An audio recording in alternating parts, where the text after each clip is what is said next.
இன்றைக்கு நான் கூழ் காய்ச்ச போறேன் உங்களுக்கு. ஸோ ஒடியல் மா இருக்குதுல்ல, இந்த ஒடியல் மா ஏற்கனவே நான் தண்ணி போட்டு ஊற வச்சிருக்கேன். இதை வந்து நீங்கள் கொட்டி போட்டு திருப்பி தண்ணி வச்சு திருப்பி கையால் மிக்ஸ் பண்ணி போட்டு திருப்பி ஊற வைக்க 3 தடவை நீங்கள் செய்ய போறீங்க. சரி, இது வந்து பிலா கொட்டை, அரைச்ச கார்லிக், 3 உருண்டையை போட்டீங்க. இப்படி செஞ்சீங்கன்னா இவ்வளவு வரும். காய்ச்ச போற கூழ் சட்டி, இதெல்லாம் வந்து எங்கட செத்த மிளகா இருக்குல்ல அரைக்க போறோம்.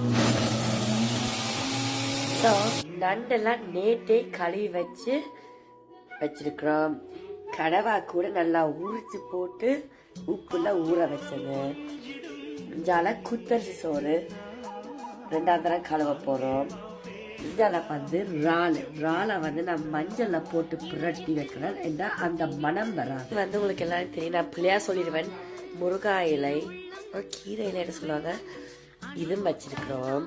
ஸோ கூழுக்கு பாவிக்கிற மீன் கடையில இல்லாம போச்சு. அதான் வேற ஒரு மீன் தந்தாங்க. விழா மீனுக்கு கிட்ட இருக்கிற சகோதரன், இவங்களையும் மஞ்சளை போட்டு தேசிக்கால ஊற வச்சுக்கிறோம். மரவள்ளி கிழங்கு, டமரன், தேங்காய். கூழுக்கு தேங்காய் இல்லாம வடிவா ரசிக்கலாது. ஸோ தொடங்குவோம் நாங்க சமையல. கூழ் எப்படி காய்ச்ச போறோம். ஸோ செல்லங்களா, தண்ணி கொதிக்க வச்சுக்கணும். இந்த தண்ணிக்குள்ள மஞ்சளை தூவ போறோம். போஞ்சி போட்டாச்சு, மற்றது செத்தமிளா போட்டாச்சு, உள்ளி போட்டாச்சு, பிலா கொட்டையும் போடுங்க. இது ஒரு 10 நிமிஷத்துக்கு பிறகு அதுக்கு பிறகு எங்களோட சீ ஃபுட்டை ஆட் பண்ணுவோம். ஓகே காய்ஸ், இப்போ நாங்கள் வந்து எங்களோட சீ ஃபுட்டை ஆட் பண்ண போகிறோம். ஸோ நீங்கள் பார்த்தீங்கன்னா எல்லாத்தையும் நான் மஞ்சளை போடணும். அதுதான் சட்டியில் கூட மஞ்சள் போடல. ஓகே, மீனை போடுவோம். இது வந்து விழா மீன் இல்லை காய்ஸ், அவங்ககிட்ட இல்லை என்றவங்க. பட் இது என்ற அம்மாண்ட இன்க்ரீடியன்ட். ஸோ இந்த மீனை ட்ரை பண்ணி கூலை செஞ்சு பார்க்க போறோம். இன்றைக்கு இதான் தலை. மீனை போட்டுட்டோமல்ல, இதோட சேர்த்து கனவாவையும் போடுவோம். பாருங்க இவ்வளவு வெள்ளையா. இது ஃப்ரெஷ்ஷான கனவா வேண்டி இப்படிதான் வடிவா தோலை உரிச்சு கிளீன் பண்ணி போடணும். அப்பதான் அந்த மீன் வாசம், அந்த வெடுக்கு வாசம், ஃபிஷி ஸ்மெல் வராது.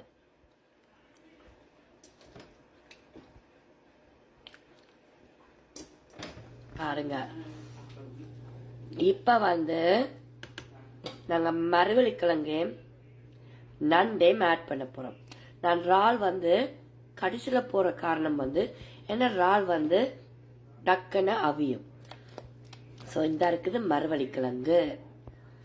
எல்லாத்தையும் போட்ட அப்புறம் அப்பதான் பழப்புளி, அதுக்கு அப்புறம் வேற லெவல். இப்ப குத்தரிசியே போடுவோம்.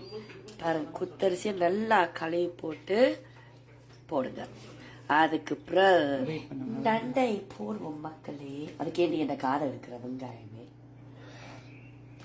நண்டு அழகா பாருங்கள், வாயே அழுகுது, அலையெல்லாம் உருகுது மக்களே. இப்ப பல பொடியும் விட்டாச்சு. சோ முருங்காயில போட்டாச்சு. நான் சில பிள்ளையா சொல்லுவேன் காய்ஸ், அது ஒரு கீரை இலைன்னு தெரியும். பட் பாருங்க, கூழ் 2 சட்டில கூழ் நடக்குது காய்ஸ். வந்து நல்லா ஊற வச்சு நான் என்ன செய்யணும் தெரியுமா, கொஞ்சம் இந்த கூழ்ல இருக்கிறத தண்ணிய போட்டு மிக்ஸ் பண்ணி போட்டு, ஏண்டா கூழுக்கு வந்து கரண்டி வச்சா கலைஞ்சிடும். So guys watch. மேல காட்டமா,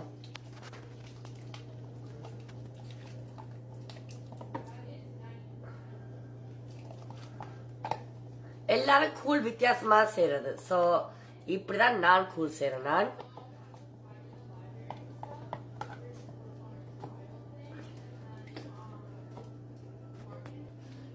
ஒருக்கா இப்படி ஒரு சுத்தி போட்டு அதுக்கு பாருங்க பாருங்க கூழு.